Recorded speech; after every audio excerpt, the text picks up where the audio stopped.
पौष मास का नामकरण और महत्व। भारतीय महीनों के नाम नक्षत्रों पर आधारित है। जिस मास की पूर्णिमा को चंद्रमा पुष्य नक्षत्र में रहता है, उस मास को उसी नक्षत्र के नाम पर रखा जाता है। यही कारण है कि इस मास को पौष मास कहा जाता है। महत्व। इस मास का एक और नाम धनुर्मास भी है, क्योंकि इस महीने भगवान सूर्य धनु राशि में प्रवेश करते हैं। इसी के साथ धनु संक्रांति से खरमास या मलमास भी प्रारंभ हो जाता है। शीत ऋतु और पूजा का महत्व।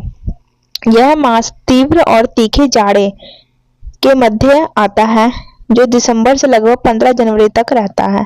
तिल गुड़। इस माह में दान का विशेष महत्व है। तिल गुड़ कंबल अन्न और वस्त्र दान करने से पुण्य की प्राप्ति होती है। उपासना। इस समयावधि में भगवान सूर्य और श्री हरि विष्णु की उपासना का विशेष महत्व है।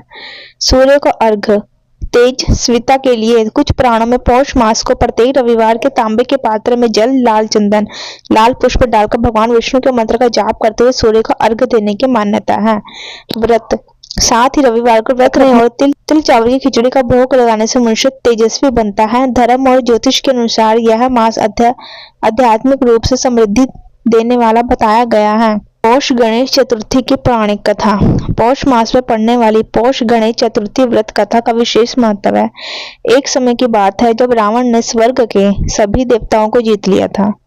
एक बार संध्या करते हुए वानर राज बाली को पीछे से जाकर पकड़ लिया।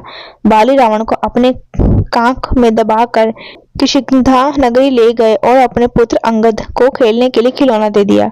बाली पुत्र अंगद रावण को खिलौना समझकर रस्सी से बांधकर इधर उधर घुमाते थे, जिससे रावण को अत्यधिक कष्ट होता था। दुखी रावण ने अपने पितामह पुल्ले सत्य ऋषि को याद किया। पुल्ले सत्य ने रावण की यह दशा देखी तो उन्होंने अभिमान हो जाने पर होने वाली गति को समझा। पुल सत्य ऋषि ने रावण को बंधन से मुक्त होने का उपाय बताते हुए विघ्न विनाशक श्री गणेश जी का व्रत करने की सलाह दी, जो पौष मास में पड़ते हैं। उन्होंने बताया कि पूर्व काल में इंद्रदेव ने भी वृत्रासुर की हत्या से छुटकारा पाने के लिए यह व्रत किया था। पितामह की आज्ञा अनुसार रावण ने भक्ति पूर्वक इस व्रत को किया और अपने बंधन से मुक्त होकर राज्य को पुनः प्राप्त किया। मान्यता। पौष मास की चतुर्थी इस व्रत को श्रद्धा पूर्वक करने से सफलता मिलती है और यह व्रत संकटों से मुक्ति तथा विजय दिलाने वाला माना गया है। धन्यवाद।